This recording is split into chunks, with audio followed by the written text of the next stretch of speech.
SD राज English में आपका स्वागत है।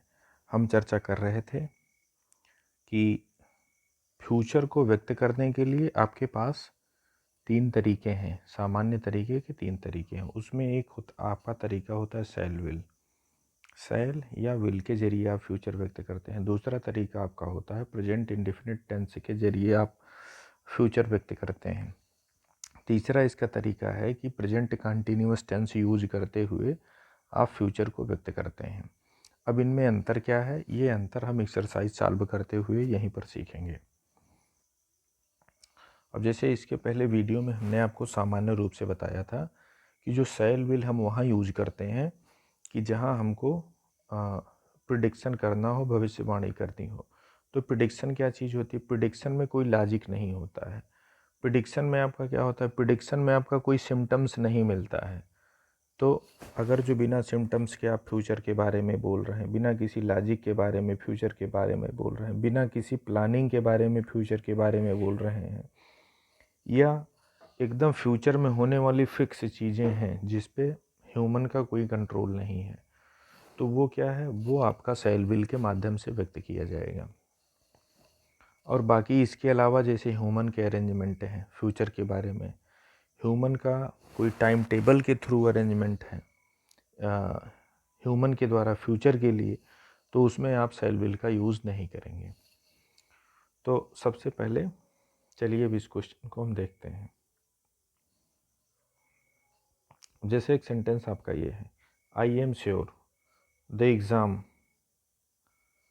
अब इसमें क्या है? I am sure see the exam, तो सी विल पास द एग्ज़ाम या सी पासेस द एग्ज़ाम।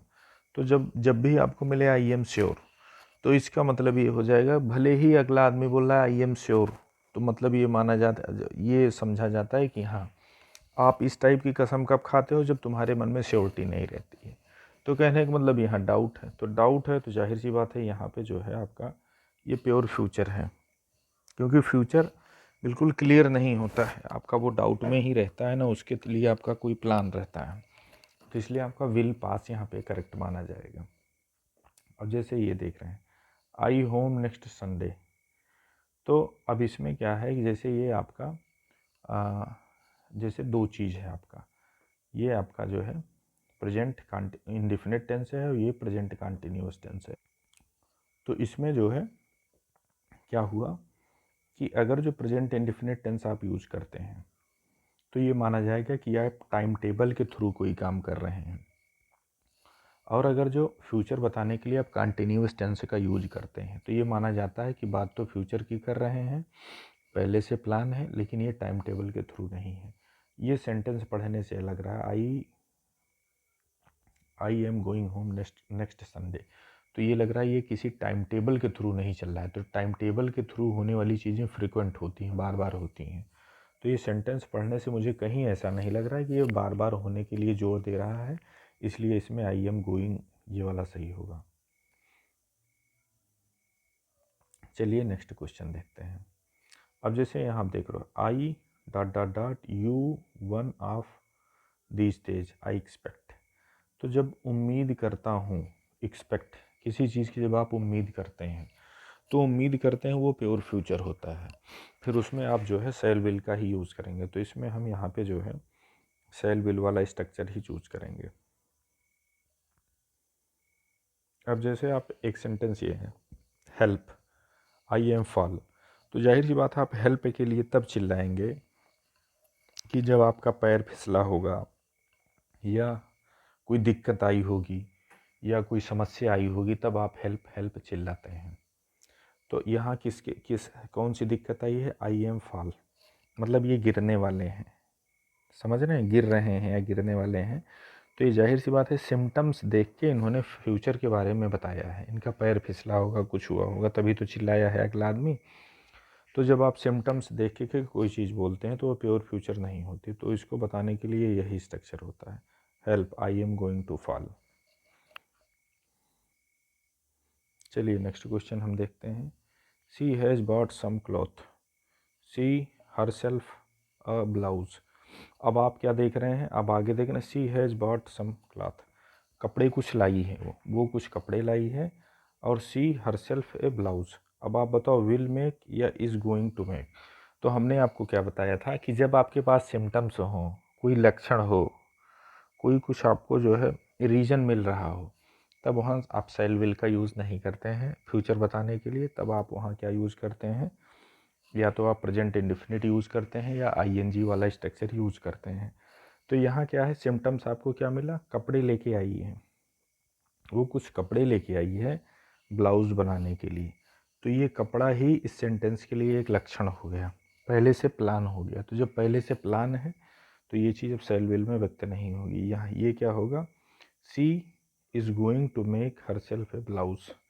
अब इसमें आपका ये वाला करेक्ट होगा। चलिए इस क्वेश्चन को हम देखते हैं। I your house this afternoon, it is on my way home from work.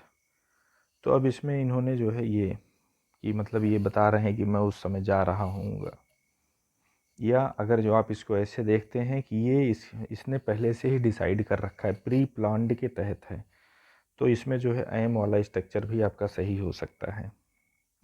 अब जैसे अगला सेंटेंस है हरी अप द प्रोग्राम। अब इसमें आपको क्या बताना है, जैसे हरी अप किसी चीज़ के बारे में आप जो है किसी आदमी को आप जो है जल्दी करने के लिए बोलते हैं। अब प्रोग्राम का आपने लक्षण देखा होगा तभी तो आपने बोला होगा। तो अब आप यही बोलेंगे is about to start, program start होने को है। शैल विल आप यूज़ नहीं करेंगे क्योंकि शैल विल प्योर फ्यूचर में आता है। हरी अप आपने कुछ देखा होगा, जो है हरी अप आप क्यों बोलोगे, तो आपने जाहिर सी बात है कुछ ना कुछ लक्षण देखे होंगे, कुछ ना कुछ सिम्टम्स देखे होंगे, तभी तो आप हरी अप बोल रहे हैं। तो जब ऐसे सिम्टम्स, ऐसे लक्षण आप जब देख रहे हैं तो इसके लिए आपको क्या करना है, इसके लिए आपको यही करना है कि इज़ ये वाला स्ट्रक्चर यूज़ करना है, इज़ अबाउट टू स्टार्ट। समझ रहे हैं, hurry up the program is about to start, program शुरू होने को है, जल्दी करिए।